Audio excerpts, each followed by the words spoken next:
সুধীমণ্ডলী আসসালামু আলাইকুম। আজ 27 এপ্রিল মঙ্গলবার। উপমহাদেশের আজাদী আন্দোলনের মহান নেতা, ঐতিহাসিক লাহোর প্রস্তাবের প্রস্তাবক, বাঙালি জাতিসত্তার স্বপ্নদ্রষ্টা শেরেবাংলা একে ফজলুল হকের 59তম মৃত্যুবার্ষিকী। শেরেবাংলা একে ফজলুল হক ছিলেন আমাদের জাতিসত্তার মহানায়ক এবং এই উপমহাদেশের আজাদী আন্দোলনের প্রথমে থেকে যিনি নেতৃত্ব দিয়েছেন মুসলিম লীগের, অল ইন্ডিয়ান মুসলিম লীগের প্রথম যুগ্ম সম্পাদক, পরবর্তীতে সাধারণ সম্পাদক শেরেবাংলা একে ফজলুল হক। তার 59তম মৃত্যুবার্ষিকী। আপনারা জানেন যে করোনার কারণে সারা পৃথিবীর মতো বাংলাদেশও একটি ভয়াবহ সংকটের মধ্যে আছে, যার ফলশ্রুতিতে আমরা প্রতি বছর শেরেবাংলা একে ফজলুল হকের সমাধিসৌধে শ্রদ্ধা জানাই, কিন্তু এবার করোনার কারণে অনুষ্ঠানগুলি সংক্ষিপ্ত করা হয়েছে। তার পরিপ্রেক্ষিতে শেরেবাংলা একে ফজলুল হক এবং আজকের যে বাংলাদেশ প্রতিষ্ঠার স্বপ্ন এবং যে বাংলাদেশ প্রতিষ্ঠার বীজ বপন হয়েছিল ঐতিহাসিক লাহোর প্রস্তাবের মধ্য দিয়ে, তার পরিপ্রেক্ষিতে আমরা শেরেবাংলা একে ফজলুল হককে গভীর শ্রদ্ধার সাথে স্মরণ করি এবং শেরেবাংলার 59তম মৃত্যুবার্ষিকীতে আমরা আজকের এই সংক্ষিপ্ত আলোচনার আয়োজন করেছি। আমরা আপনাদের সাথে আছি। আমি এম গোলাম মুস্তফা ভুঁইয়া, মহাসচিব, Bangladesh national Awami party Bangladesh, nap. আছেন মোহাম্মদ মঞ্জুর হোসেন ঈসা, মহাসচিব, ন্যাশনাল ডেমোক্রেটিক পার্টি এনডিপি ও ভারপ্রাপ্ত চেয়ারম্যান শেরেবাংলা গবেষণা পরিষদ। আছেন মোহাম্মদ মহসিন ভুঁইয়া, সমন্বয়ক, জাতীয় কৃষক শ্রমিক মুক্তি আন্দোলন ও কুমিল্লা বিভাগীয় সমন্বয়কারী Bangladesh national Awami party Bangladesh, nap. আমরা প্রথমে শেরেবাংলা একে ফজলুল হক গবেষণা পরিষদের ভারপ্রাপ্ত সভাপতি, বিশিষ্ট রাজনীতিবিদ, মানবাধিকার কর্মী, এনডিপির মহাসচিব জনাব মঞ্জুর হোসেন ঈসার কাছ থেকে আজকের বাংলাদেশের প্রেক্ষাপটে শেরেবাংলা একে ফজলুল হক সম্পর্কে কিছু জানতে চাই। জনাব মঞ্জুর হোসেন ঈসা। ধন্যবাদ। আমি প্রথমেই গভীর শ্রদ্ধার সাথে স্মরণ করছি এদেশের কৃষক মুক্তির, মানবতার মুক্তির দূত, বাংলার বাঘ, এদেশের গরিব, দুঃখী, অসহায় মানুষের কণ্ঠস্বর শেরেবাংলা একে ফজলুল হকের প্রতি তার 59তম মৃত্যুবার্ষিকীতে গভীর শ্রদ্ধা নিবেদন করছি। মহান রব্বুল আলামিনের কাছে প্রার্থনা করছি মুক্তিকামী মানুষের এই মহান নেতা, এই নেতাকে যেন আল্লাহ জান্নাত দান করেন। আজকে আমরা এমন একটি সময় শেরেবাংলা একে ফজলুল হকের 59তম মৃত্যুবার্ষিকী পালন করছি, যে সময় এদেশে গভীর সংকটে রাজনীতি, গভীর সংকটে জনগণ, গভীর সংকটে দেশ। করোনার মহামারীতে, করোনার কালো থাবায় প্রতিদিনই আমাদের জীবন থেকে আমাদের অনেক প্রিয় মানুষ, কাছের মানুষ, দেশের জন্য, রাষ্ট্রের জন্য, এলাকার জন্য, জনগণের জন্য যারা নিবেদিত ছিল, আজকে তারা অনেকেই না ফেরার দেশে চলে গেছে। আজকে আমারও অনেক প্রিয় মানুষ, যাদের সাথে সেই ছোটবেলা থেকে কৈশোরে রাজনীতি করেছি, রাজনীতি শিখেছি, তাদের মধ্যে অন্যতম সেই খালিশপুর খুলনার কৃতি সন্তান যিনি একসময় খালিশপুর জাতীয় যুব সংহতির সভাপতির দায়িত্ব পালন করেছেন, বিশিষ্ট ব্যবসায়ী রফিকুল্লাহ রফিক। আজ 37 দিন পর হঠাৎ করে যখন তার নাম্বারে ফোন দিলাম, তার ছেলে সৈকত বলল, বাবা 37 দিন আগে না ফেরার দেশে চলে গেছে। আর গতকাল তার স্ত্রী নাজমা আক্তার শেলী, যার হাতের রান্না করা অনেক খাবার খেয়ে স্লোগান দিয়েছি, মিছিলে গিয়েছি, তিনিও চলে গেছে। আজকে এই দম্পতির প্রতি আমি গভীর শ্রদ্ধা নিবেদন করছি। তারা যদিও জেলা পর্যায়ে রাজনীতিতে রফিকুল্লাহ রফিকের অনেক অবদান ছিল, জাতীয় পর্যায়ে তিনি তেমন রাজনীতি না করলেও জেলা পর্যায়ে রাজনীতিতে তিনি অনেক গুরুত্বপূর্ণ ভূমিকা পালন করেছেন। আজকে গভীর শ্রদ্ধার সাথে আমি তাকে স্মরণ করছি। আজকে আপনি শেরে বাংলার কথা বলছিলেন, এই করোনার সংকটে তিনি থাকলে আজকে যে মহা সংকট চলছে, যে নেতৃত্ব কারাকারি, নেতৃত্বের লুণ্ঠনের যে রাজনীতি চলছে, এই লুণ্ঠন থেকে জনগণকে বের করার তিনি একটি ঐতিহাসিক সিদ্ধান্ত নিতেন। যেভাবে একটি ঐতিহাসিক সিদ্ধান্ত নিয়েছিলেন ঐতিহাসিক লাহোর প্রস্তাবের মধ্য দিয়ে, যে প্রস্তাবের মধ্য দিয়ে আজকে আমরা বাংলাদেশের এই স্বপ্ন শুধু না, আজকে স্বাধীন বাংলাদেশে বসে আজকে কথা বলতে পারছি। তিনি যেভাবে সেদিন ঐতিহাসিক সিদ্ধান্ত নিয়েছিলেন, লাঙ্গল যার ভূমি তার, এই কৃষকের মুক্তি আন্দোলনের এক ঐতিহাসিক বিপ্লবের মধ্য দিয়ে কৃষককে তিনি তার অধিকার দিয়েছিলেন। আজকে সেই মহান নেতা যদি বেঁচে থাকতেন, এই গভীর সংকটে এই নেতৃত্ব শূন্য একটি রাষ্ট্রে তিনি অবশ্যই একটি যথাযথ নেতৃত্ব দিতেন এবং জাতীয় ঐক্যের ভিত্তিতে এদেশের সকল রাজনীতি দলকে সাথে নিয়ে তিনি এই মহা সংকট থেকে দেশকে, দেশের মানুষকে অবশ্যই একসাথে করে মোকাবেলা করতেন। আপনি জানেন, তিনি এমন একজন মহান নেতা ছিলেন, যখন একসাথে বাংলাদেশ কংগ্রেসের সাধারণ সম্পাদক, অন্যদিকে তিনি মুসলিম লীগের সাধারণ সম্পাদক। এখন এই বর্তমান প্রেক্ষাপটে আপনি যদি চিন্তা করেন বা বলেন যে বাংলাদেশ আওয়ামী লীগের যিনি সাধারণ সম্পাদক রয়েছেন, সেই ব্যক্তিকে যদি প্রস্তাব দেওয়া হয়, আসুন আপনি বিএনপির সাধারণ সম্পাদকের দায়িত্ব পালন করেন, যেহেতু বিএনপি তো রাজনীতিতে ব্যর্থ হয়েছে, এই কথা যে বলবে তাকেও মানুষ পাগল বলবে। আর এই কথা উচ্চারণ করলে লোকে হাসবে। কিন্তু আজ থেকে শেরে বাংলার জীবদ্দশা এরকম একটি ঐতিহাসিক ঘটনা তার জীবনে ঘটেছিল এবং তিনি একই সাথে এরকম দুটি বড় বৃহৎ রাজনৈতিক দলের সাধারণ সম্পাদকের দায়িত্ব পালন করেছিলেন। আজকে রাজনীতিতে যে দলাদলি, দলকানা, সংকীর্ণতার যে চাদরে আমরা নিজেরা আবদ্ধ হয়েছি, শেরে বাংলা যদি বেঁচে থাকতেন, এই চাদর থেকে, এই মাকড়সার জাল থেকে অবশ্যই তিনি তার দৃঢ় নেতৃত্বের গুণে আমাদেরকে মুক্ত করতেন, তিনি আমাদের পথ দেখাতে পারতেন। এই জন্য আজকে তার 59তম মৃত্যু বার্ষিকীতে তার কর্মময় জীবন, তার রাজনীতি এবং তার সাহসী ভূমিকা বারবার আমরা গভীর শ্রদ্ধার সাথে স্মরণ করতে চাই। আমরা তাকে যত বেশি স্মরণ করব, তার জীবন আদর্শ যত বেশি পড়ব, তাকে নিয়ে যত বেশি গবেষণা করব, আমরা আমাদের জীবন দর্শন ততই এগিয়ে যাবে। আপনি জানেন, আমাদের এই শেরে বাংলা একে ফজল হক গবেষণা পরিষদের পক্ষ থেকে আমরা সুবিধা বঞ্চিত শিশুদের হাজারীবাগ ঝাউতলা একটি স্কুল করেছি, যে স্কুলে এই করোনা কালের সময় তাদের পাশে আমরা দাঁড়িয়েছি এবং গত 13 মাস এই সুবিধা বঞ্চিত শিশুদেরকে নানা রকম শিক্ষা থেকে শুরু করে শিক্ষা উপকরণ, মাঝে মধ্যে তাদের খাদ্য বিতরণ, এবং আগামী শুক্রবার আমরা এই সুবিধা বঞ্চিত শিশুদের আমরা তাদের ঈদ উপহার এবং খাদ্য দেওয়ার মধ্য দিয়ে এই সুবিধা বঞ্চিত শিশুদের পাশে আমরা দাঁড়িয়েছি।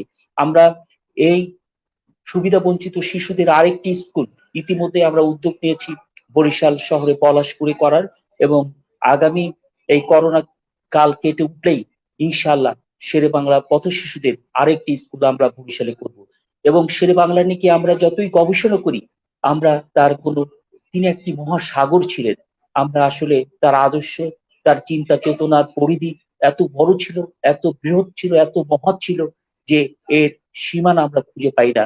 আমরা যতই তার জীবন আদর্শ পড়ি, তাকে দেখি, তাকে দেখার চেষ্টা করি, তার গল্প যাদের আমাদের প্রবীণদের কাছ থেকে শোনার চেষ্টা করি, আমরা ততই মুগ্ধ হই, অবাক হই, তার প্রতি গভীর শ্রদ্ধা, ভালোবাসা আমাদের প্রতিদিন বাড়তে থাকে এবং তার প্রতি আমাদের এক অগাধ শ্রদ্ধা ভালোবাসা আমাদের চলে আসে। আজ এই জন্য নতুন প্রজন্মকে আমরা বলবো যে শেরে বাংলার এই জন্মবার্ষিকী এবং মৃত্যুবার্ষিকী যখন আসে তখন আসলে কেউ অনেকেই জানে না কবে তার জন্মবার্ষিকী এলো, কবে তার মৃত্যুবার্ষিকী এলো।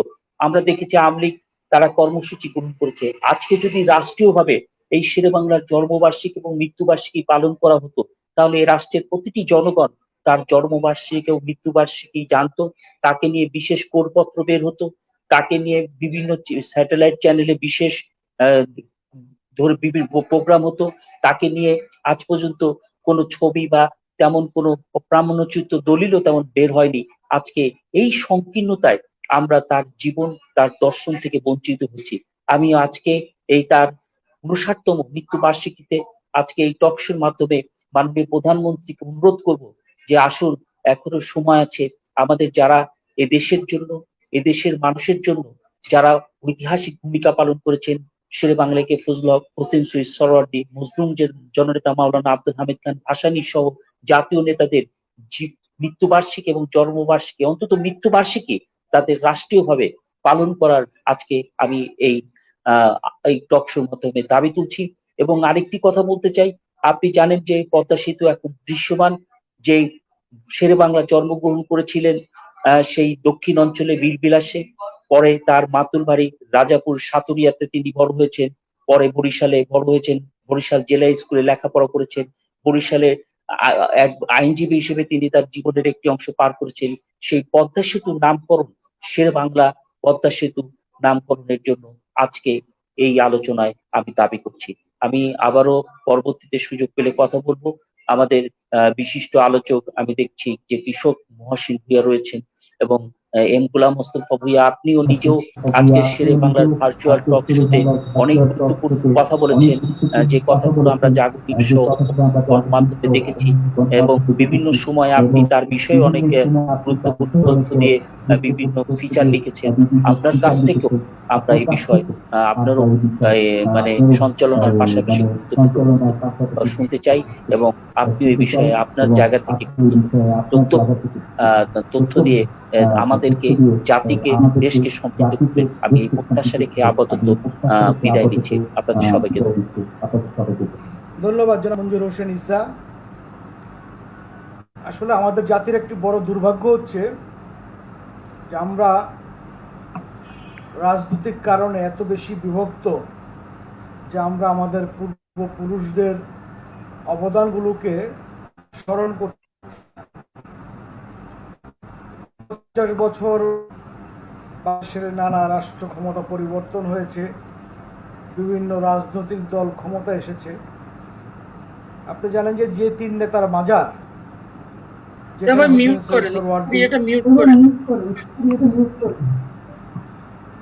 যেখানে হোসেন শহীদ সোহরাওয়ার্দী, শেরে বাংলাকে ফজল হক শুয়ে আছেন, সে তিন নেতার মাজারটিও অবহেলিত। তিন নেতার মাজারকে কেন্দ্র করে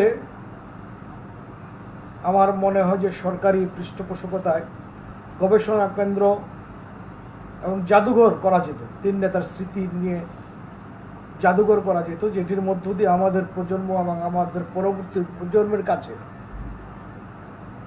শেরে বাংলা এবং সোহরাওয়ার্দীকে পৌঁছে দেওয়া যেত। দেখুন, আমি গতকালকে সেহরির আগে তুরস্ক থেকে প্রচারিত শামসুত তাবরিজি রহমান সাহেবের উপর একটি প্রামাণ্য চিত্র টার্কি টেলিভিশনে প্রচার হচ্ছিল। এটার বাংলা অনুবাদ করেছে ইরান কালচারাল সেন্টার। সেখানে দেখছিলাম যে তুরস্ক সেই জালালউদ্দিন রুমি অথবা শামসুত তাবরিজি রহমাতুল্লাহ সাহেব কত শত শত বছর আগে ইতিহাস। এর মধ্যে তুরস্কের উত্থান হয়েছে, পতন হয়েছে, অটোমান সাম্রাজ্যের পতন হয়েছে, আতাতুর্কের আদর্শ অনুযায়ী ধর্মনিরপেক্ষ তুরস্কের প্রতিষ্ঠা হয়েছে। একটি সময় ধর্মনিরপেক্ষতার নামে ধর্মকে অনেকটা, যেটি বলে যে ধর্ম অনেকটা আড়ালে পড়ে গিয়েছিল।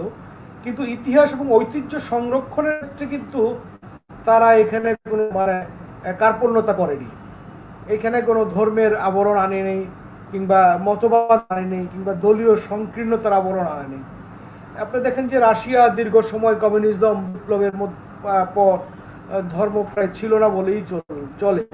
তো সেখানেও আপনি দেখবেন যে ইমাম বাহাউদ্দিন বুখারী রহমতুল্লাহ সাহেব সহ মুসলিম দার্শনিক যারা ছিলেন, এবং লেনিন বলেন এবং অন্যান্য কমিউনিজম আন্দোলনের যারা মহান নেতা ছিলেন, মানে রাষ্ট্র ব্যবস্থা পরিবর্তন হয়েছে, রাষ্ট্র ক্ষমতা পরিবর্তন হয়েছে, আমার পরিবর্তে আরেকজন, আরেকজনের পরিবর্তে আরেকজন রাষ্ট্র ক্ষমতায় গেছে, কিন্তু তাদের স্মৃতি ধরে রাখার ক্ষেত্রে কিন্তু কোনো কার্পণ্যতা নেই। মানে বিশ্বাসগতভাবে যাই হোক না কেন, তারা মনে করেছে যে আমাদের পূর্বপুরুষের যে অহংকার, সে অহংকার আমাদের ধরে রাখতে হবে। এখানে আমার মনে হয় যে বাঙালি জাতি হিসাবে বাংলাদেশের স্বাধীনতার পর গত 50 বছরে আমরা আসলে এতটাই সংকীর্ণতার পরিচয় দিয়েছি যে আজকে ইতিহাসে শেরে বাংলা একে ফজল হক নাই বললেই চলে, আজকের ইতিহাসে নবাব স্যার বাহাদুর নাই বললেই চলে। আজকের প্রজন্মকে যদি আপনি জিজ্ঞাসা করেন যে আসলে নবাব স্যার সলিমুল্লাহ কে ছিলেন, হয়তো এমনও বলে ফেলতে পারে উনি তাহলে রাজাকার ছিলেন 71 সালে। এটা কিন্তু বলতে পারে, কারণ মানে নবাব স্যার সলিমুল্লাহ বাহাদুরকে আমরা এমন জায়গায় উপস্থাপন করার চেষ্টা করি অথবা করি যে উনি মানে মুসলমানদের নেতা, সুতরাং উনি রাজাকার ছিলেন। কিন্তু বাঙালি জাতিসত্তার যদি আপনি ইতিহাস রচনা করতে চান, আজকের বিশ্ববিদ্যালয়ের ইতিহাস যদি আপনি রচনা করতে চান, আজকের বুয়েট এইটির ইতিহাস যদি রচনা করতে চান, তাহলে কি নবাব স্যার সলিমুল্লাহ বাহাদুর কিংবা আহসানুল্লাহ, নবাব স্যার আহসানুল্লাহকে বাদ দিয়ে ইতিহাস নির্মাণ করা সম্ভব? আজকের ঢাকা বিশ্ববিদ্যালয়, যে ঢাকা বিশ্ববিদ্যালয়ে মানে এত লোকের নামে চেয়ার আছে, যারা এই ঢাকা বিশ্ববিদ্যালয়ে লেখাপড়া করে, কিন্তু যাদের কারণে এই ঢাকা বিশ্ববিদ্যালয় প্রতিষ্ঠিত হলো, সেই নবাব স্যার সলিমুল্লাহ বাহাদুরের নামে কি একটি চেয়ার আছে? কিংবা শেরে বাংলা একে ফজল হকের নামে কি একটি চেয়ার আছে? কিংবা হোসেন সৈয়দ সরওয়ার্দির নামে কি একটি চেয়ার আছে? কিংবা আব্দুল হামিদ খান ভাসানীর নামে কি একটি চেয়ার আছে? তাহলে এই যে সংকীর্ণতা, দলীয় আমরা হয়তো রাজনৈতিক কারণে এই মুহূর্তে আওয়ামী লীগ যেহেতু ক্ষমতায় আছে, আমরা আওয়ামী লীগকে দোষারোপ করতে পারি, কিন্তু যারা আওয়ামী লীগের বাইরেও যারা হোসেন সৈয়দ সরওয়ার্দি অথবা মৌলানা ভাসানী অথবা শেরে বাংলাকে নিজেদের স্বার্থের কারণে ব্যবহার করেছেন, তারাও কি সঠিকভাবে শেরে বাংলাকে মূল্যায়ন করেছেন? আজকে দেখেন যে মজলুম জনতা মৌলানা আব্দুল হামিদ ভাসানীর একটি স্বপ্ন ছিল, সেটা হচ্ছে যে সুফিবাদের ভিত্তিতে, অর্থাৎ হক্কুল্লাহ এবং হক্কুল ইবাদ, জানেন যে মৌলানা ভাসানী মানে জীবনের সর্বশেষ মানে শেষ প্রান্তে এসে ওনার একটা দার্শনিক মতবাদ ছিল, এটি হলো হক্কুল্লাহ এবং হক্কুল ইবাদ, যে আল্লাহর হক মাজরুজা তুমি না করলেও আল্লাহ পাক মাফ করে দিতে পারে, কিন্তু এই যে আল্লাহর যে সৃষ্টি, মানে সৃষ্টির যদি তুমি হক নষ্ট করো তাহলে স্রষ্টাও তোমাকে ক্ষমা করতে পারে না।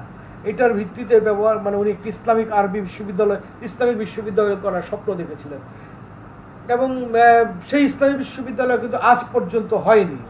সেই ইসলামী বিশ্ববিদ্যালয় কিন্তু প্রচলিত কারিকুলামের বাইরে মাওলানা ভাসানীর চিন্তা এবং চেতনার মধ্য দিয়ে একটি ইসলামী বিশ্ববিদ্যালয়ের কারিকুলাম উনি রেডি রেখেছিলেন।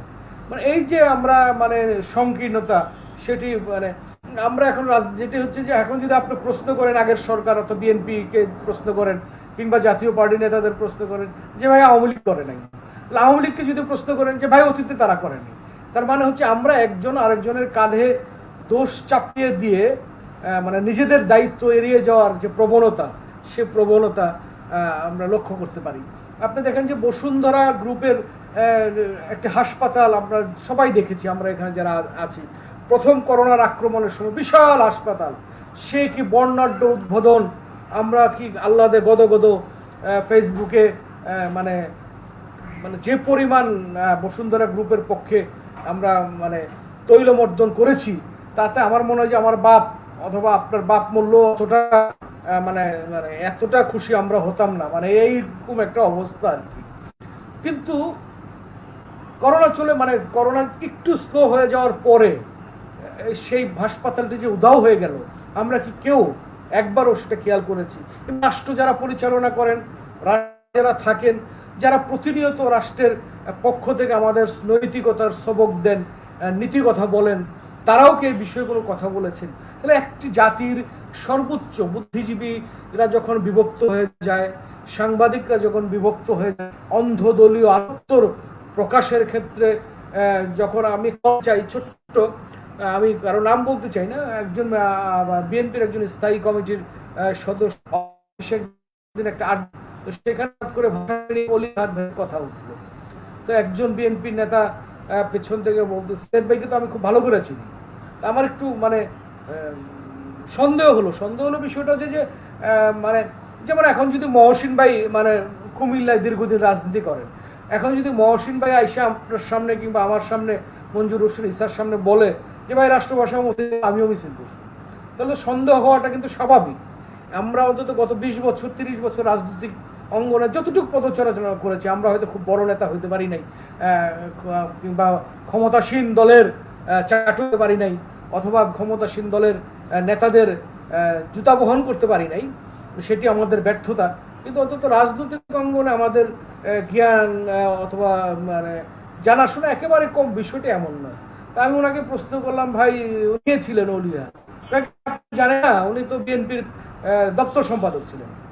তো এই মানে আমি তো মানে হাসবো না কানবো এটা ঠিক বুঝতে পারলাম না। তো বিএনপির সেই স্থায়ী কমিটির সদস্য তাকে উদ্দেশ্য করে বলতেছেন, না তুমি সঠিকই বলেছো, উনি বিএনপির দপ্তর সম্পাদক ছিল, তবে উনি ওনার মতো লোক জন্ম না হলে 52 হতো না। এখন 52 সালে যে লোকটি ভাষা আন্দোলনের নেতৃত্ব দিয়েছে, যাদের কারণে স্বাধীনতা, বিএনপির একজন সহ সম্পাদক তাকে বিএনপির দপ্তর সম্পাদক বানায় ফেলে, মানে এই যে অজ্ঞতা, মানে এই যে না জানার প্রবণতা,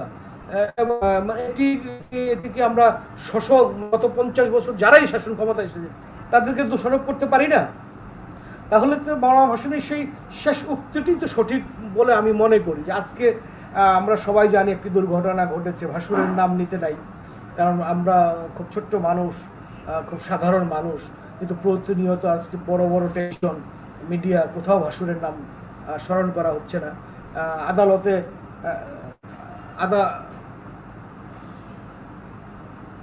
মিউট করেন, মঞ্জু মিউট করো, মঞ্জু মোবাইলটা মিউট করেন। মানে বলছিলাম যখন মানে আজকে এই ঘটনায় কোনো পত্র পত্রিকা তেমন নাম নিচ্ছে না, কিন্তু যখন মমিনুল হকের বিষয় এলো তখন পত্র পত্রিকা এবং ফ্ল্যাশব্যাক, ওপেন ব্যাক সব বিষয় একের পর এক তথ্য তুলে দিল। আজকে তারা কোথায়? আজকে তাদের সবকিছু ফ্ল্যাশব্যাক, ওপেন ব্যাক এগুলো বন্ধ কেন? এই বিষয়টি আজকে কিন্তু তাদের কাছে আমি মমিনুল হকরে দিয়ে আমি মমিনুল হকরে দিয়ে কিংবা আজকে যাদের নাম নেওয়া হচ্ছে না তাদেরকে দিয়ে মমিনুল হকের অপরাধকে আমি ছোট করে দেখতেছি না। অবশ্যই মমিনুল হক অপরাধ, কিন্তু সেই অপরাধকে ফ্লাশ করতে যে অন্য অপরাধীকে আড়াল করার যে প্রবণতা, সেই প্রবণতায় আমরা যাচ্ছি না। আমরা আসলে শেরেবাংলার উপর আলোচনা আমি একটু পরেই মানে দিব, তারপরে চলমান প্রেক্ষাপট আমরা একটু আলোচনা করব। মানে এটি আমি যেটি বলতে চাই যে আসলে গণমাধ্যম বলেন, গণমাধ্যম কর্মীরা বলেন, আপনার মানে আরেকটি উদাহরণ দিতে চাই যে দৈনিক সংবাদের একসময় নাকি মালিক ছিলেন যে মানে মুসলিম লীগাররাই বলা হয়, কিন্তু সেই সংবাদে কিন্তু আধুনিক প্রগতিশীল মানে ওই সময় পাকিস্তানের প্রেক্ষাপটে প্রগতিশীল মানুষরাই কাজ করেছে, এবং সেই সংবাদ কিন্তু বাংলাদেশের স্বাধীনতা আন্দোলন গড়ে তোলার গুরুত্বপূর্ণ ভূমিকা পালন করেছে। অর্থাৎ আপনার মালিক যেই হোক, একটি সময় নৈতিকতা এবং নীতি এতটা স্ট্রং ছিল যে সে মালিকের বিরুদ্ধে কলম ধরতে সাংবাদিকদের অথবা কলম সৈনিকদের বুক কাঁপতো না। কিন্তু এখন যেটি হয়েছে দেখেন, আজকে যদি বিএনপি ক্ষমতা থাকতো, এই মানে এই যে ঘটনা শাহ আলম সাহেবের অথবা বসুন্ধরা গ্রুপের, এটা আমরা সবাই জানি। তার আগে আমি একটু বলতে চাই মুস্তফা ভাই, আপনি দেখেন যে থাইল্যান্ডের প্রধানমন্ত্রী তিনি মাস্ক ব্যবহার না করে একটা অনুষ্ঠানে গিয়েছে, তাকেও বাংলাদেশি টাকায় 16,000 টাকা জরিমানা করছে। এই জরিমানা যদি বাংলাদেশের কোনো মন্ত্রী মহোদয় সদস্যকে করতো, তার জেল করতো, তার চাকরি যেত, তাকে জেলে যেতে হতো, এমনকি ক্রসফায়ারে মারাও যেতে পারতো। আপনারা বলতেছেন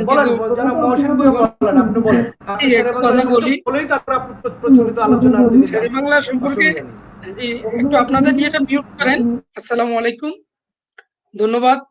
আজকের এই আলোচনা সম্মানিত সঞ্চালক, প্রধান বক্তা, জাতীয় রাজনীতিবিদ, বাংলাদেশ ন্যাপের সম্মানিত মহাসচিব জনাব এম গোলাম মুস্তাফা ভূঁইয়া ভাই, এনডিপি সম্মানিত মহাসচিব আমার শ্রদ্ধেয় বড় ভাই মঞ্জুর হোসেন ঈশা ভাই,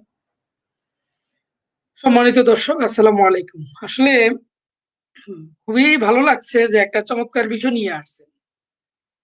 এটা তো আসলে শেরে বাংলা একে ফজলুল হক, হোসেন শহীদ সরওয়ার্দী, মৌলানা ভাসানী, বঙ্গবন্ধু,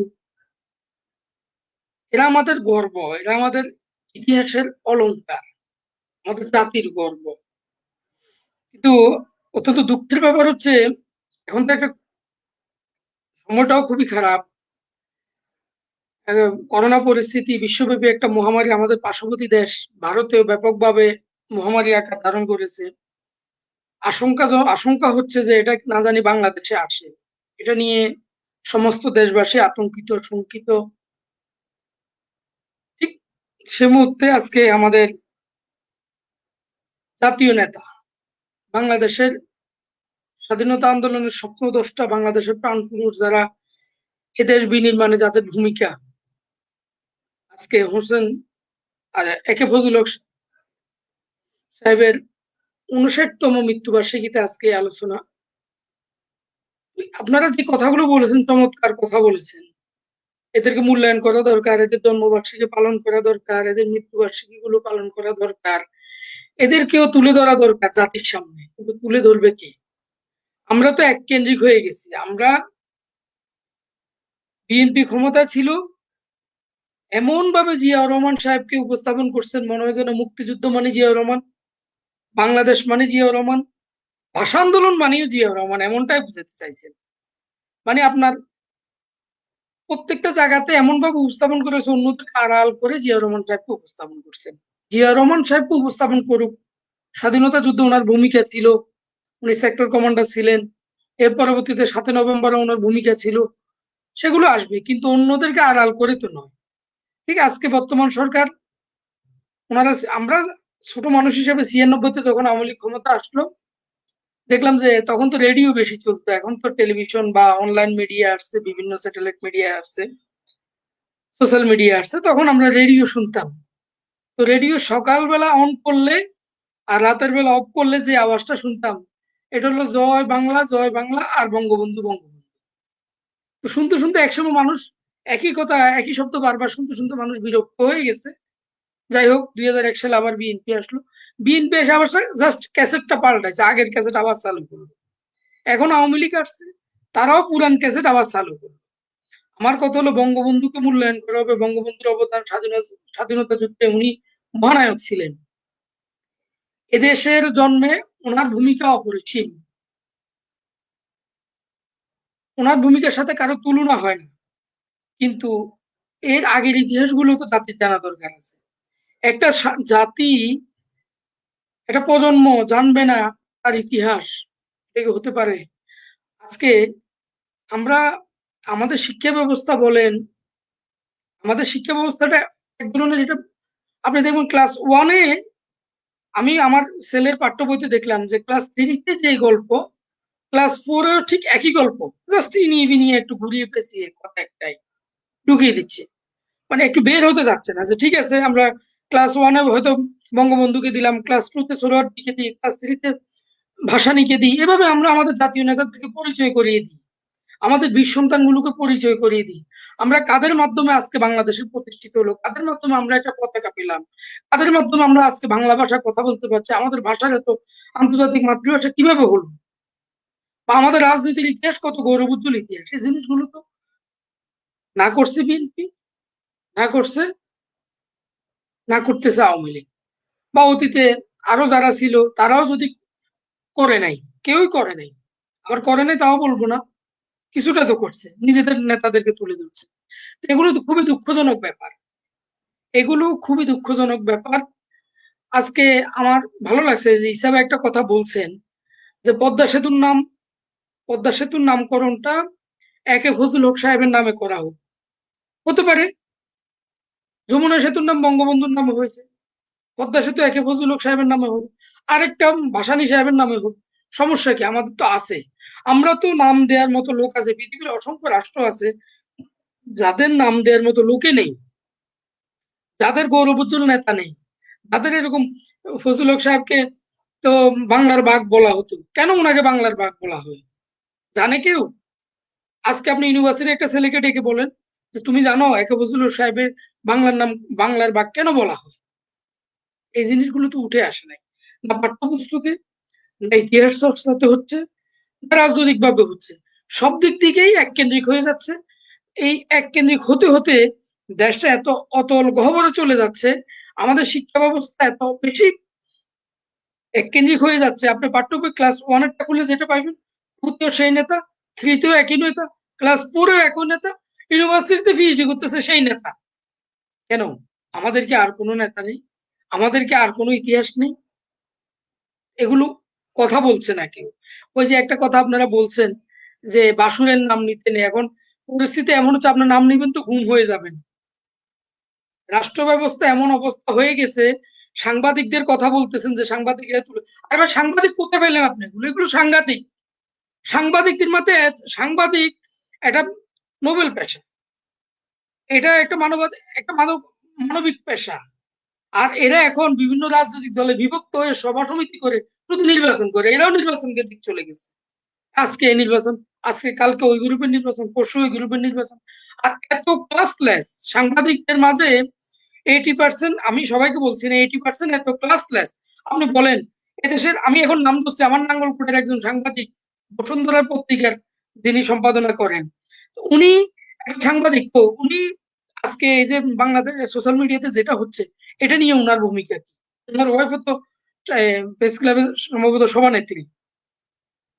সব বিক্রি হয়ে গেছে, সাংবাদিকেরা রাজনীতিবিদদের কাছে বিক্রি হয়ে গেছে, শিল্পপতিদের কাছে বিক্রি হয়ে গেছে, এবং এটা একেবারে নিকৃষ্ট সাংবাদিক পেশা ধারণ করছে। এখন কেউ সাংবাদিক বললে আর মানে ছেলে সাংবাদিকতা করে এটা বললে মানুষ মেয়ে বিয়ে দেয় না। আপনারা এটা নিশ্চিত থাকেন যে আমরা সমাজে এমন অবস্থা, সাংবাদিক ছেলে সাংবাদিক এটা বললে এটা সিটিং বাজের ছবি উঠে, সবাই না মুষ্টিমে আর কি, এটা সিটিং বাজ, মনে হয় একটা টাউট বাটপার, এরকম একটা ছবি বেশি উঠে। কেন?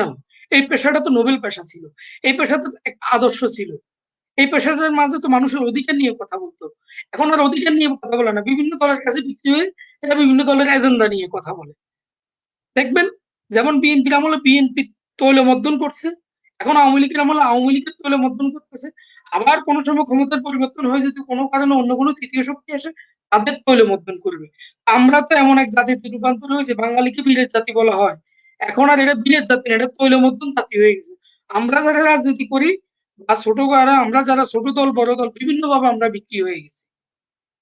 মানুষের পক্ষে, অধিকারের পক্ষে কথা বলা লোক না আছে পেশাজীবীতে, না আছে রাজনীতিতে, না আছে আপনার অন্য ইয়েতে সাংবাদিকদের মাঝে, সবগুলোর মাঝে একই অবস্থা। এখন এটা থেকে উত্তরণ যদি জাতির না হয়, আগামীতে যে কি হবে, বাঙালি যে কোন অবস্থায় গিয়ে দাঁড়াবে সেটা বলা খুবই মুশকিল। এখন আপনি দেখেন বাংলাদেশের যে সিচুয়েশন, রাজনৈতিকভাবে এখন যে অবস্থা, একটা অবস্থা তৈরি হয়েছে, আপনার মাননীয় প্রধানমন্ত্রী উনি এইবার সহ তৃতীয়বার উনি নির্বাচিত হলেন। এর আগে উনি একবার ক্ষমতায় ছিলেন, চতুর্থবার। আলহামদুলিল্লাহ, আল্লাহ ওনাকে অনেক হায়াত দিছে, হায়াত মতো মানুষের। এখন উনিও ওনার দলটাকে এমন ভাবে সাজাইছে যে সব ওনার তৈলমর্দন করে, কিন্তু উনি মরে গেলে ওনার মৃত্যুর পরে কার তৈলমর্দন করবে, ওনার দলের হাল ধরবে, আমি তো ওটাও দেখিনি। রাজনীতিবিদ কোথায়? এখানে এসেও সবাই কেন্দ্রিক হয়ে গেছে, সব নিজের আখের গোছাও, দলের আখের গোছাও, নিজের আখের গোছাও। বেগম জিয়া আজকে অসুস্থ, ওনার দলে কথা বলার মতো লোক নেই। লন্ডন থেকে বার্তাবাহক আসে, মানে আপনার বার্তাবাহক এসে লন্ডন থেকে বার্তা ছাড়ে বাংলাদেশের রাজনীতিও। কেন বাংলাদেশে কি কোনো নেতা নেই? বিএনপির পক্ষে হাল ধরার জন্য বাংলাদেশে কোনো নেতা নেই? বিএনপি 3-3 বার ক্ষমতা ছিল, বিএনপির পক্ষে যদি আজকে বিএনপি যদি এরকম দুরবস্থা হয় তাহলে এটা বিরোধী দল থাকবে কিভাবে? জাতীয় পার্টি দেখেন এরশাদ চলে গেছে, এখন জাতীয় পার্টিরও একই অবস্থা। এখন আওয়ামী লীগেরও যদি কোনো কারণে আল্লাহ না করুক মাননীয় প্রধানমন্ত্রী অনুপস্থিতিতে ওনার দলের হাল ধরবে কি? কে কথা বলবে? কারণ এরা সব হলো হাইব্রিড, এরা রাজনীতি শিখার আগে অর্থনীতি শিখে যায়, রাজনীতি করার আগে অর্থনীতি নিয়ে ভাবে, নিজেদের আখের গোছা, নিজেদের বাড়ি গাড়ি। আপনি বলেন বাসা নিত, আজকে ভাসানী সাহেবের যদি কেউ নাম নাও নেয় তাও 1000 বছর টিকে থাকবে। সরোয়ার্দী সাহেবের নাম না নিলেও 1000 বছর টিকে থাকবে। একে ফজলুল হক সাহেবের নাম এখন ওনার দল নাই, ওইরকম ওনার নাম নেওয়ার মতো ব্যানার ধরার মতো কেউ নেই, তারপরেও 1000 বছর 100 বছর ধরে টিকে আছে বা টিকে থাকবে। কিন্তু এরা চলে গেলে এদের কে কে ইয়ে করবে? 1000 বছর টিকে থাকবে, এরা টিকে আছে। তো এখন বঙ্গবন্ধু এমন কাজ করে গেছেন যে বঙ্গবন্ধু যদি আওয়ামী লীগ নাম না নিলেও এদেশে বঙ্গবন্ধুর নাম নেবে। কিন্তু বঙ্গবন্ধুকে এখন এককেন্দ্রিক করা হয়ে গেছে। বঙ্গবন্ধুকে এক দলের প্রপার্টি হিসেবে ধরে নিয়েছে। বঙ্গবন্ধু তো এক দলের প্রপার্টি ছিলেন না। বঙ্গবন্ধু এদেশের মানুষের প্রপার্টি ছিলেন, এ দেশের প্রপার্টি ছিলেন। উনি এই দেশের সম্পদ, 16 কোটি মানুষের সম্পদ। অথচ ওনাকে এখন একটা দল কেন্দ্রিক করা হয়ে গেছে। তো এইগুলো, এই ধরনের চিন্তা থেকে যদি কোনো দল বেরিয়ে না আসতে পারে, আর যারা পেশাজীবী সে যদি তার পেশার থেকে পদস্খলিত হয়ে সে তলমুদ্দনে চলে যায়, সাংবাদিকেরা যদি এখন তলমুদ্দন করে, ব্যবসায়ীরা যদি ব্যবসা না করে তলমুদ্দনে চলে যায়, রাজনীতিবিদরা যদি রাজনীতি না করে তলমুদ্দনে চলে যায়, তো এটাতে সর্বশেষ হচ্ছে যে আমাদের জন্য আমাদের ভবিষ্যৎ অন্ধকার। তারপরেও আমরা বলবো যে আমাদেরকে উঠে দাঁড়াতে হবে। এখনো আপনি দেখবেন মানুষ সুযোগ পেলে কথা বলছে, মানুষ প্রতিবাদ করছে অন্যায়ের। মানুষ, আপনি সবচেয়ে দুঃখজনক হলো যে আমাদের যে আইন শৃঙ্খলা বাহিনী, আমার মনে হয় না বাংলাদেশের ইতিহাসে এত বেশি তোলমুদ্দনকারী আইন শৃঙ্খলা বাহিনী বাংলাদেশের ইতিহাসে ছিল। অতীতে আওয়ামী লীগ বলেন, বিএনপি বলেন, জাতীয় পার্টি বলেন বা বঙ্গবন্ধুর আমলেও বলেন, আইন শৃঙ্খলা বাহিনী নিজেদেরকে এত বেশি বিসর্জিত করেন, বিসর্জন দেয় নাই। রাজনৈতিক দলের, সরকারের এত বেশি পেটুকো বাহিনী ছিল না।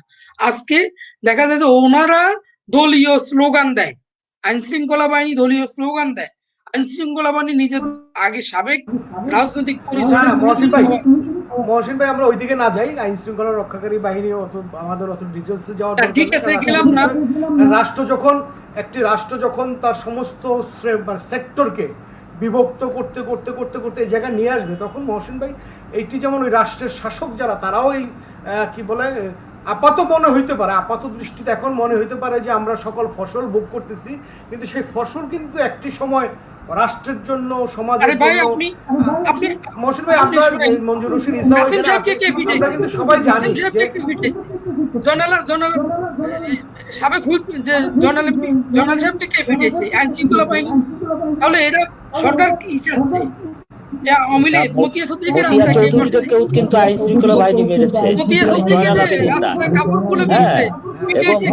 বিষয়টা হচ্ছে ভাই, আপনি যে সাংবাদিকদের কথা বলছিলেন, আমি এ বিষয়ে আপনাকে বলি। এদেশে জন্ম হয়েছে এবিএম মুসার, আপনি একটু শোনেন। এদেশে জন্ম হয়েছে এবিএম মুসার, যিনি প্রকাশ্যে একসময় আওয়ামী লীগের সংসদ সদস্য ছিলেন, বঙ্গবন্ধু ঘনিষ্ঠ জন ছিলেন। তারপরেও তিনি বলেছেন তুই চোর, তুই চোর।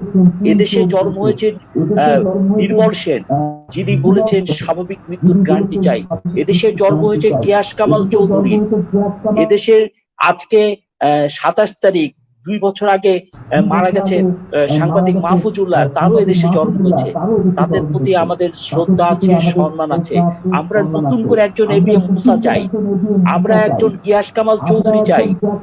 ভয়েস অফ আমেরিকা থেকে বলছি, আমরা এরকম একটি কণ্ঠস্বর চাই। বিষয়টা হলো যে আপনি একজন গিয়াস কামাল চৌধুরী, একজন ইকবাল সুবহান চৌধুরী, কিংবা ধরে নেন মানে একজন নির্মল সেন, একজন মাহফুজুল্লাহ তৈরি করা তো দীর্ঘদিনের বিষয়। আপনার বিষয়গুলি রাষ্ট্র, আপনাকে একটি বিষয়ে আসতে হবে, সেটা হচ্ছে যে রাষ্ট্রযন্ত্র যখন পেশাজীবীদের মধ্যে বিভক্ত সৃষ্টি করে ফেলে, তখনই কিন্তু সমস্যাগুলি তৈরি হয়। আপনি দেখেন যে রাজনৈতিক বিশ্বাস কিন্তু সকল সময় ছিল। আপনি নির্মল সেন কি রাজনীতি করেন নাই? আনোয়ার জাহিদ কি রাজনীতি করেন নাই? কিংবা মুসাবাই তো রাজনীতি করেছেন, কিন্তু রাজনীতি করার পরও যখন সাংবাদিকতা করেছেন, তখন কিন্তু তারা দেশের পক্ষে, জনগণের পক্ষে, অন্যায়ের বিরুদ্ধে, সে অন্যায় যদি তার নিজের দলের বিরুদ্ধে কলম ধরতে কিন্তু দ্বিধাবোধ করতেন না। আর এখন যেটি হয়েছে যে এখন আমরা শুধুমাত্র মালিককে খুশি করার জন্য, শুধুমাত্র শাসক গোষ্ঠীকে খুশি করার জন্য, জাহাঙ্গীরনগর বিশ্ববিদ্যালয়ের ভিসি যখন বলে যে আমি ভিসি হওয়াতে যুবলীগের সভাপতি হওয়া পছন্দ করি, মানে জগন্নাথ বিশ্ববিদ্যালয়, জাহাঙ্গীরনগর না, জগন্নাথ বিশ্ববিদ্যালয়। মানে একজন ভিসির পদ হচ্ছে, আমরা মনে করি যে শিক্ষক হচ্ছে আমাদের কাছে মানে পূজনীয়। মানে আমি তো এখনো আমার আমার একজন শিক্ষক ছিলেন, উনি আমার শিক্ষক ছিলেন, আমার বাবারও শিক্ষক ছিলেন, এবং আমাদের প্রয়াত বিএনপির মহাসচিব আব্দুল মান্নান ভূঁইয়ারও শিক্ষক ছিলেন কিছুদিন, ঠিক আছে। তো উনাকে দেখলে আমাদের আলতাফ মাস্টার বলতো আর কি, উনাকে দেখলে কিন্তু মান্নান ভূঁইয়া দাঁড়ায় থাকতো মন্ত্রী থাকা অবস্থায়। মানে এইটা হলো বিষয়। আর এখন হচ্ছে শিক্ষকরা, ছাত্ররা অনেক সময় শিক্ষকরা বলে স্যার ম্যাচটা একটু দেন, মানে বিষয়টা এইখানে চলে এসেছে। তো সুতরাং সামাজিক মূল্যবোধ, মানে পারিপার্শ্বিকতা, এগুলি আসলে নামতে নামতে এমন জায়গায় নেমে আসতেছে, গণবিপ্লব ছাড়া এটি মানে শুধু, হ্যাঁ আজকে যদি আওয়ামী লীগের পতন হয়, কালকে যদি বিএনপি ক্ষমতা চলে আসে, কি রাতারাতি সমস্ত কিছু পরিবর্তন হয়ে যাবে? মাননীয় প্রধানমন্ত্রী নিজেই কিন্তু বলেছেন, আমরা আমাদের বক্তব্য না, মাননীয় প্রধানমন্ত্রী বলেছেন যে 1975-এর 15ই আগস্ট এত ছিল, কিন্তু আপনি যেখানে যাবেন মঞ্জুর হোসেন ইসা সবাই আওয়ামী লীগ। আপনার এই যে বসুন্ধরা গ্রুপের আরেকটি বিষয় হচ্ছে যে গত 4 দলীয় জোট সরকারের সময় তার আরেক ছেলে কিন্তু এরকম আরেকজন পার্টনারকে এনে পিটিয়ে মেরে ফেলেছে, এবং সেইটি রফা দফা হয়েছিল 100 কোটি টাকার বিনিময়ে, যেটা আজকে আপনার গণমাধ্যম মানে সোশ্যাল মিডিয়া বলে, মানে ফেসবুকে দেখবেন অধিকাংশ মানুষ লিখেছে, অধিকাংশ, ইভেন আমি তাদের কোনো মতবাদে যেতে চাই না, তারা হবে অনেকে আওয়ামী লীগ সমর্থক হতে পারে, বিএনপি সমর্থক হতে পারে, সাধারণ মানুষও হতে পারে, তারাও কিন্তু লিখেছে আফসোস করে, হায় আগে না হয় 100 কোটি গেছে, 400 কোটি যাবে। তার মানে কি সরকারের উপর মানে আস্থাহীনতা ভুগছে জনগণ, এটি কিন্তু লক্ষণ কিন্তু খারাপ। এটি কিন্তু মঞ্জুর হোসেন ইসা শুধু আমার ক্ষেত্রে, আপনার ক্ষেত্রে বিষয়টা এমন না, কালকে তো এই রাষ্ট্রের ক্ষমতা যদি আপনিও আসেন, অবস্থা কিন্তু এইভাবেই হবে, কারণ ওই যে বিভক্তি হয়েছে, আরেক গ্রুপ আপনাকে আমাকে কেন্দ্র করে ঘিরে থাকবে। সুতরাং এইখানে যিনি রাষ্ট্র ক্ষমতা থাকেন তাকে আসলে অনেক বেশি সিনসিয়ার হতে হয়, চৌকস হতে হয়, কান খোলা রাখতে হয়। এবং আমি মনে করি যে যিনি সবচেয়ে বেশি সমালোচনা করেন সরকারের, মাননীয় প্রধানমন্ত্রীর উচিত তার সাথে সবার আগে কথা বলা, তার সাথে কথা বলা যে তুমি যে আমার বিরুদ্ধে সমালোচনাগুলি করতেছো, তোমার লজিকগুলি কি কি। তখন দেখা যাবে যে অনেক বেশি ইনফরমেশন মাননীয় প্রধানমন্ত্রী পাবেন, যে ইনফরমেশন হয়তো মাননীয় প্রধানমন্ত্রী কান পর্যন্ত তার এই চাটুকার গোষ্ঠী দেন না অথবা দিতে চান না। আমরা আসলে আর টকশোটা বড় করতে চাই না। আমি যেটা সর্বশেষ বলতে চাই মঞ্জুর হোসেন ইসা, মহসিন ভাই, আমরা যেটা বলতে চাই সেটা হচ্ছে যে একটি জাতীয় ঐক্যমত্যের প্রয়োজন। স্বাধীনতার 50 বছরে জাতীয় ঐক্যমত্য প্রতিষ্ঠিত হবে না, এটি জাতির জন্য শুভ নয়। আপনার আজকে দেখেন ভারতে কিন্তু প্রচন্ড রকমের বিভক্তি, কিন্তু এই যে করোনার প্রতিরোধের ব্যাপারে ভারতের কংগ্রেস কি সরকারের বিরুদ্ধে কথা বলছে না, কিংবা আপনার পশ্চিমবঙ্গের মুখ্যমন্ত্রী যিনি বিজেপির প্রতিদ্বন্দ্বী, উনিও কিন্তু বিজেপির বিরুদ্ধে কথা বলছেন না। অর্থাৎ মানে করোনা মোকাবেলার ক্ষেত্রে কিন্তু সবাই জাতীয়।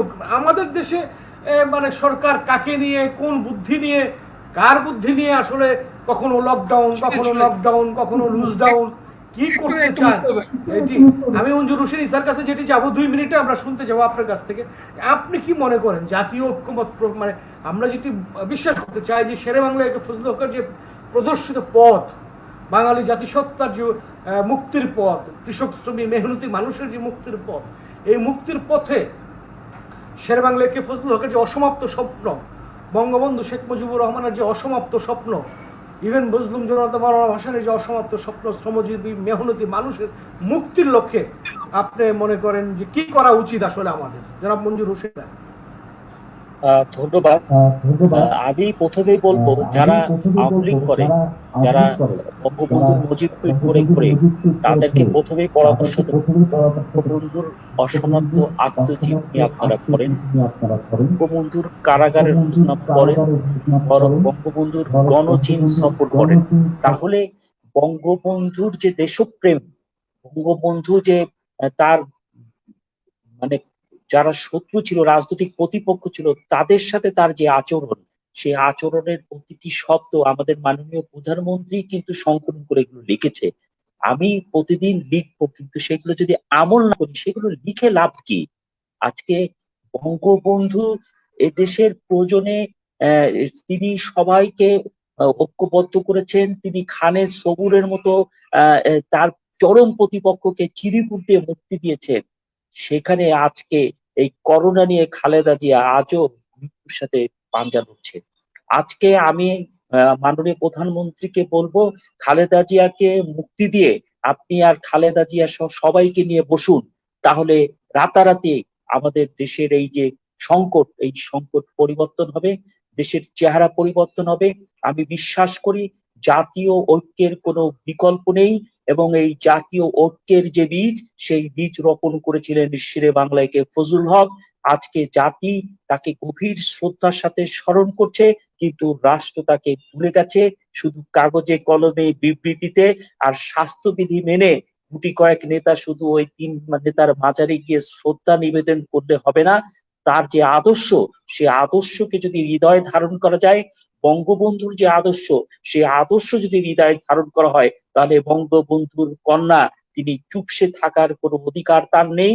তার এখনই সময় জাতীয় ঐক্যের মধ্য দিয়ে এই গভীর সংকট থেকে জাতিকে মুক্তি দিয়া, জাতিকে একত্রিত করে সম্মিলিত শক্তির মধ্য দিয়ে এই করোনা মোকাবেলা থেকে শুরু করে স্বাধীনতার সুবর্ণ জয়ন্তী আমরা যে সব ফসল, এই ফসল সম্মিলিতভাবে আমাদের ভোগ করতে হবে, এবং ঐক্যবদ্ধ ছাড়া এই জাতির কোনো মুক্তি নেই।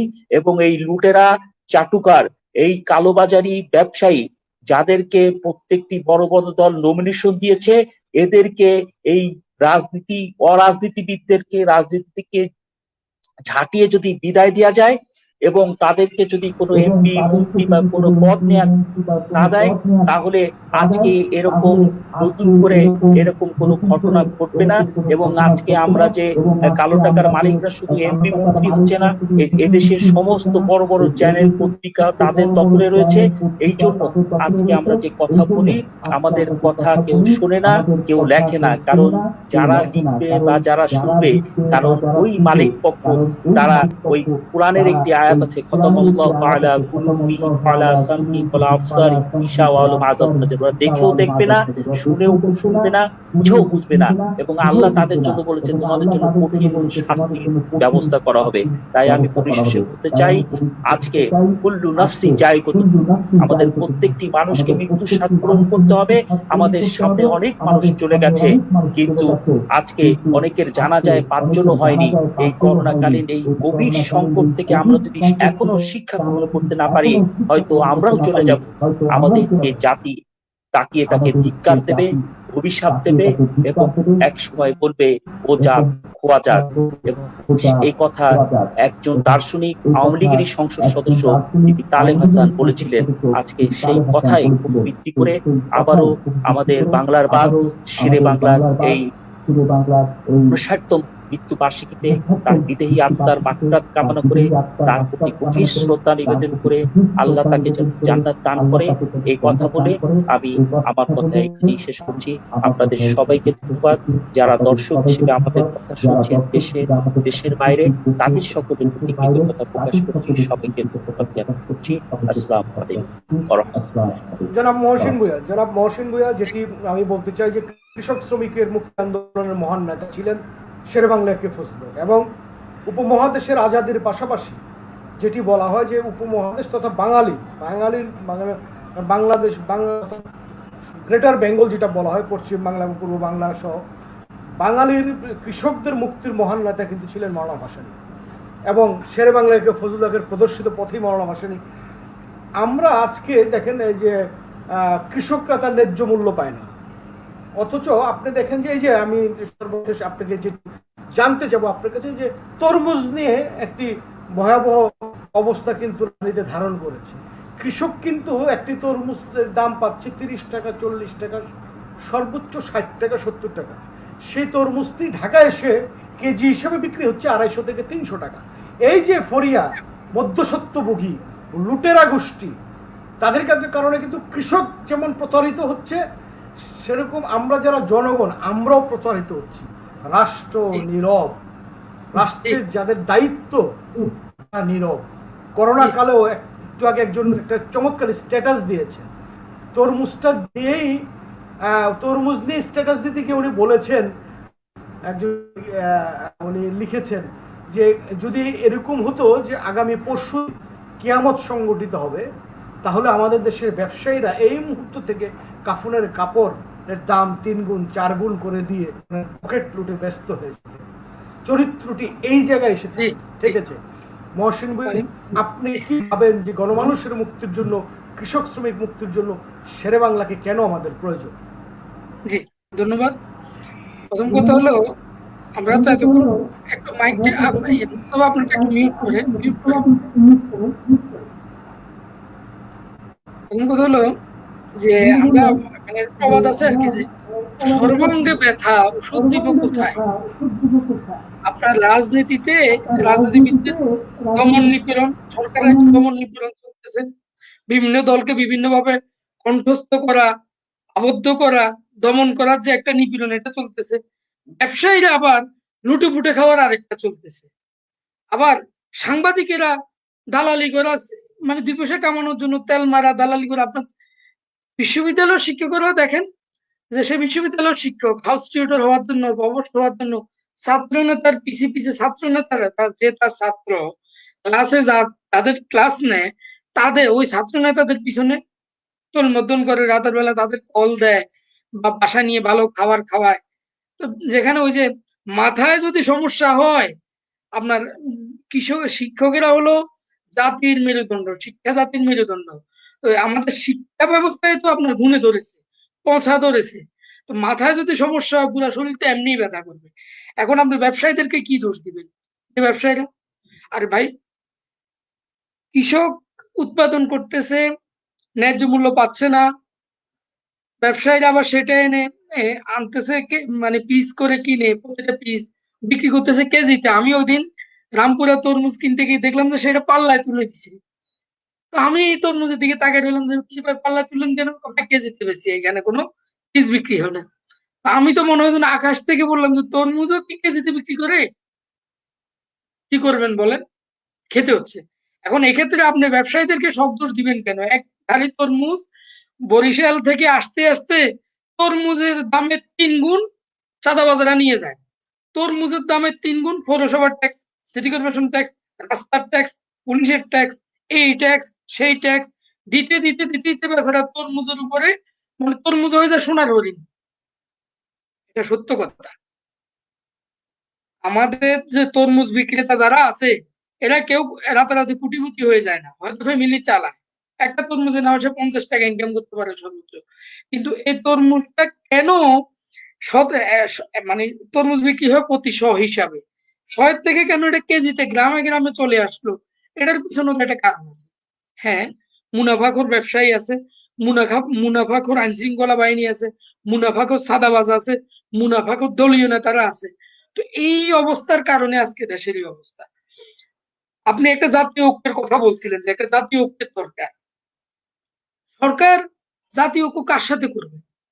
সরকার আপনি দেখেন গত 15 বছরের সরকারের যত এজেন্ডা আছে, ম্যাক্সিমাম এজেন্ডা হলো বিরোধী দলকে কিভাবে চাপ দিয়ে রাখা যায়, বিরোধী দলকে কিভাবে কোণঠাসা করা যায়, বিরোধী দলকে কিভাবে রাজনীতির মাঠে নামার থেকে বিরত রাখা যায়, বিরোধী দলকে কিভাবে রাস্তায় দমন নিপীড়ন করা যায়।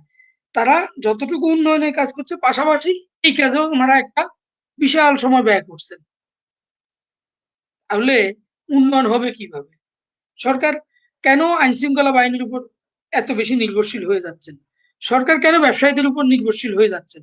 এই কারণে নির্ভরশীল হচ্ছে, কারণ নিজের দোষ বেশি, এই জন্য অন্যদের অন্যায়গুলোকেও সে মেনে মাথা পেতে নিতে হচ্ছে। আজকে মানে যে বিরোধী দলকে দমন নিপীড়ন গত 15, 10টা, 12টা বছর ধরে যেটা হচ্ছে, অতীতেও হয়েছে কম বেশি, কিন্তু এখন যেটা হচ্ছে এটা ইতিহাসের সকল রেকর্ড ভঙ্গ করে নতুন রেকর্ড সৃষ্টি করছে। বেগম জিয়ার মতো ব্যক্তি 3বার প্রধানমন্ত্রী ছিলেন, বয়োজ্যেষ্ঠ, ওনারা 2-3 কোটি টাকার একটা দুর্নীতি সুতানাথা দিয়ে আপনি কি করলেন? আদালতের রায় দিয়ে তাকে জেলে ঢুকাই দিলেন, আর উনি এখন জেলে বন্দী। একই সময় আপনার নামেও অনেক মামলা হয়েছে, বলতে গেলে যে বাসনের নাম বলা যাবে না, আপনার নামেও অনেক মামলা হয়েছে, সেগুলোকে আপনি আদালতের ঘাড়ে বন্দুক রেখে অব্যাহতি নিলেন। আর এই মহিলাকে 3 কোটি 4 কোটি টাকার একটা সুতানাথা মামলা দিয়ে আপনি জেলে রাখলেন। তো এর চেয়ে অমানবিক আমি মনে করি বেগম জিয়াকে মুক্তি দেয়া দরকার। এই মুহূর্তে বেগম জিয়ার মুক্তি দাবি করছে সরকারের কাছে, বেগম জিয়াকে মুক্তি দেওয়া হোক। বিরোধী দল যে দমন নিপীড়ন, আপনি দমন নিপীড়ন করে কাউকে শেষ করতে পারবেন না। আওয়ামী লীগকে ৭৫ থেকে ৯১ পর্যন্ত এত দমন নিপীড়ন করছে, আওয়ামী লীগ কি শেষ হয়ে গেছে? আওয়ামী লীগ কি বেনিশ হয়ে গেছে? আওয়ামী লীগ শব্দ কি বিলুপ্ত হয়েছে? হয় নাই। আপনি এখন যাদের উপর দমন নিপীড়ন করছেন, যাদেরকে শেষ করার চেষ্টা করতেছেন, এরাও কেউ শেষ হবে না। কারণ আদর্শের মৃত্যু হয় না, আর আদর্শহীন দল অটোমেটিক শেষ হয়ে যাবে। আজকে সরকার যেভাবে বিরোধী দল দমন নিপীড়নের চেষ্টা করতেছে, এটা চেষ্টা করতে পারবেন, আরো ৩বার ক্ষমতা এসেও চেষ্টা করতে পারবেন, কিন্তু আপনি হয়তো রাজপথ থেকে দূরে দূরে রাখতে পারবেন, মানুষের হৃদয় থেকে কাউকে দূরে রাখতে পারবেন না। এটা সম্ভব না। আদর্শের মৃত্যু হয় না, আওয়ামী লীগের মৃত্যু হয়নি। ৯৬-তে আওয়ামী লীগ ক্ষমতা আসছে, ৭৫-এর পরে আওয়ামী লীগের মৃত্যু হয় নাই। এখন আপনি যাদেরকে মারতে চাচ্ছেন তারাও হয়তো কোনো এক সময় ক্ষমতা আসতে পারে, তাদেরও মৃত্যু হবে না। এগুলো বন্ধ করে আমি মনে করি সরকার এসব দমন নিপীড়ন, এই যে আপনার রাজনৈতিক নেতাদেরকে হয়রানি করা, অযথা তাদের জেলে বন্দি রাখা, এগুলো বন্ধ করে সরকারের উচিত হবে রাষ্ট্র পরিচালনার দিকে নজর দেয়া। এই ক্রান্তিকালীন করোনাকালীন সময়ে একটা সুযোগ আছে জাতীয় ঐক্যের, আপনি ডাকবেন, বিএনপিকে ডাকেন, আরো যারা সংসদে প্রতিনিধিত্ব দল আছে তাদেরকে ডাকেন, ডেকে একটা সমাধানের পথ বের করেন। দেশবাসী সবাই ঐক্যবদ্ধ হোক। প্রয়োজনে আমরা ১ সপ্তাহ না ২ সপ্তাহ না ১ মাস দেশব্যাপী লকডাউন দেন। কারণ আজকে ভারতে যেটা হচ্ছে, এটা যদি বাংলাদেশে প্রবেশ করে, আমার মনে হয় এর চেয়ে বাংলাদেশে ওই যে আপনার ৪৩ বলেন আর ৭৪ বলেন, এর চেয়ে বড় মহামারী হবে, এর চেয়ে বেশি মানুষ মারা যাবে। আমাদের ৩০ লক্ষ শাহাদাত বরণ করছে ৭১ সালে, কিন্তু এখন মহামারী আরো বেশি যাবে। এটার থেকে উত্তরণের জন্য সরকারকে, এই যে আপনার বসুন্ধরা যে দুর্নীতি বলছেন, আপনার হাসপাতাল গায়েব হয়ে গেল, হাসপাতাল উদয় হয়ে গেল আলিফ বেলার, ওই যে বলে যে আলিফ বেলা জিনে যেমন একটা বাড়ি এক জায়গা থেকে আরেক জায়গায় নিয়ে যায়, এরকম করে একটা হাসপাতাল চলে গেল, সরকারের খবর নাই। এগুলো সরকারের জানে না, এটা আমি বলবো না। নিশ্চয় ওই যে আপনার শস্যের মাঝে ভূত আছে, ভূত খুঁজে বের করেন। মাননীয় প্রধানমন্ত্রী উনি সৎ মানুষ, উনি মানবিক মানুষ, উনি চাইলে সবকিছু সম্ভব, উনি চাইলে সম্ভব। ওনার শস্যের মাঝে ভূত আছে, উনি ওনার শস্যের ভূত বের করুক, এরপরে দেশবাসীকে এই ক্রান্তিকালীন মুহূর্তে বিপদ থেকে উদ্ধার করুক। ধন্যবাদ। ধন্যবাদ জনাব অধ্যাপক মহসিন ভূঁইয়া, ধন্যবাদ জনাব মঞ্জুর হোসেন ইসা। আমাদের আজকের এই টক শোতে সবচেয়ে গুরুত্বপূর্ণ একজন দর্শক হচ্ছেন জাতীয় পার্টির ঐক্য প্রক্রিয়া জনাব ইকবাল হোসেন রাজু ভাই। উনি একটা চমৎকার যে প্রশ্ন করেছেন আর কি আমাদের উদ্দেশ্যে, কৃষক ভাবনায় কি ভাবনা করোনাকালীন সময় কৃষক সাথীদের। ইনশাল্লাহ রাজু ভাই, আমরা খুব শীঘ্রই ১-২ দিনের মধ্যে কৃষকের সমস্যা নিয়ে আলোচনায় আসবো। ইনশাল্লাহ আপনার বক্তব্য আমরা শুনবো, আমাদের বক্তব্য আমরা সেখানে উত্থাপন করব। তবে সর্বশেষ যেটি আমরা বলতে চাই, যেটি মহসিন ভূঁইয়াও বলেছেন, মঞ্জুর হোসেন ইসাও বলেছেন, শস্যের ভূত তাড়াতে হবে। মাননীয় প্রধানমন্ত্রী, আপনার সকল সফলতায় ম্লান হয়ে যাবে যদি আপনার আশেপাশের দুর্নীতিবাজ, লুটেরা, কালো টাকার মালিক, দেশদ্রোহীদের নিয়ন্ত্রণ করতে ব্যর্থ হবে। যারা আপনাকে একতরফাভাবে বুঝিয়ে আজকে মানে করোনা ভ্যাকসিনের সংকট তৈরি করেছে, আমি এক জায়গায় আপনাকে ধন্যবাদ জানাই আমি, যে আপনি সফলতার সাথে সেই সংকট মোকাবেলা করতে সক্ষম হয়েছেন। আপনার প্রতিবেশী রাষ্ট্র চায়না, শ্রীলঙ্কা, পাকিস্তান, নেপাল সহ একটি, রাশিয়া সহ একটি নতুন মানে ভ্যাকসিন উৎপাদন এবং ভ্যাকসিনের কার্যকর ব্যাংক তৈরি করার যে সিদ্ধান্ত গ্রহণ করা হয়েছে, যে চুক্তিতে উপনীত হয়েছেন, সেটিকে আমরা আমাদের দল বাংলাদেশ ন্যাপ এবং এনডিপির পক্ষ থেকে, আলোচকদের পক্ষ থেকে অভিনন্দন জানাই যে দ্রুততম সময় এই সিদ্ধান্ত গ্রহণ করা হয়েছে। এটি দিয়ে মাননীয় প্রধানমন্ত্রী আপনাকেও ভাবতে হবে যে বিষয়টি শুধু মানে একতরফা একজনের কাঁধে চাপিয়ে দিলে হবে না, আপনাকে ভ্যাকসিন মোকাবেলার মানে করোনা মোকাবেলার জন্য চারদিকে রাস্তা খোলা রাখতে হবে, জাতীয় ঐক্য প্রতিষ্ঠিত করতে হবে।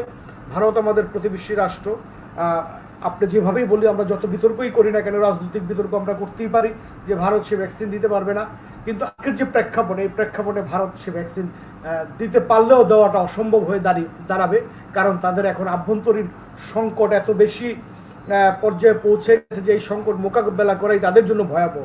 তৃতীয় যে বিষয়টি আমি বলতে চাই যে অক্সিজেন, বাংলাদেশের চিকিৎসা ক্ষেত্রে অধিকাংশ অক্সিজেন কিন্তু ভারত থেকে আমাদের এখানে সাপ্লাই হয়। আমাদের মনে হয় দ্রুততম সময় বাংলাদেশে অক্সিজেন তৈরি করা এবং অক্সিজেন প্লান্ট রেডি করা উচিত, তা না হলে এই ভয়াবহ মহামারী যদি কোনোভাবে বাংলাদেশে প্রবেশ করে অথবা আক্রমণ করে, তাহলে বাংলাদেশের জন্য মোকাবেলা করা খুবই ভয়াবহ আকার ধারণ করবে। আরেকটি হচ্ছে, অলরেডি করোনা বিশেষজ্ঞ আন্তর্জাতিকভাবে তারা বলেছেন যে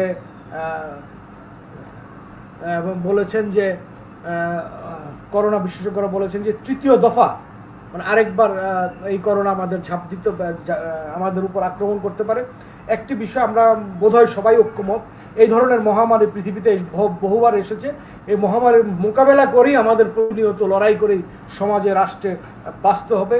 এবং এখানে আমি মনে করি যে শুধু লকডাউন দিয়ে সমস্যার সমাধান হবে না, আমাদের মতো তৃতীয় বিশ্বের রাষ্ট্রগুলোকে মানে স্বাস্থ্যবিধি মানার প্রবণতা তৈরি করতে হবে, মানুষকে সচেতনতা তৈরি করতে হবে, এবং গাছ লাগানো এবং গাছের যে প্রাকৃতিক যে আপনার ঢাকা শহরে বড় বড় বিল্ডিং হয়ে বিশাল বিশাল অট্টালিকা তৈরি হচ্ছে ক্রমান্বয়ে, কিন্তু ঢাকা শহর অক্সিজেন বিহীন হয়ে যাচ্ছে। এখানে বাধ্য করা এবং এই নতুন করে আগামী দিনের বাংলাদেশ তৈরি করার জন্য মানে উঁচু বিল্ডিং তৈরি করার ক্ষেত্রে স্বাস্থ্যবিধি এবং সবুজ বিপ্লবের বিষয়টিকে মাথায় রেখে নতুনভাবে কর্ম পরিকল্পনা গ্রহণ করা, এগুলি আপনার নেওয়া উচিত মাননীয় প্রধানমন্ত্রী। এবং এই ক্ষেত্রে আমরা মনে করি যে সকল দেশের সকল রাজনীতিবিদদের নিয়ে জাতীয় ঐক্যমত্য প্রতিষ্ঠার মধ্য দিয়েই আমাদের আগামী দিনে পথ চলতে হবে। শুধু দর্শক মণ্ডল যারা আপনারা দেখেছেন এবং আপনারা দেখছেন এবং পরবর্তীতে দেখবেন, সকলকে ধন্যবাদ জানাই।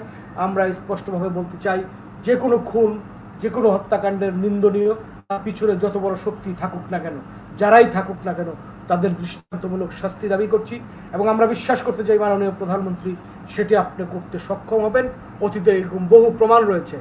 আমরা কোনো শক্তির কাছে মাথা নত করতে চাই না, কোনো অপশক্তির কাছে মাথা নত করতে চাই না। আইন সকলের জন্য সমান, এটি প্রমাণের জন্যই, জনগণের কাছে আইনের বার্তা পৌঁছে দেওয়ার জন্যই আমরা বিশ্বাস করি যে মুনিয়া হত্যা সঠিক বিচার হবে।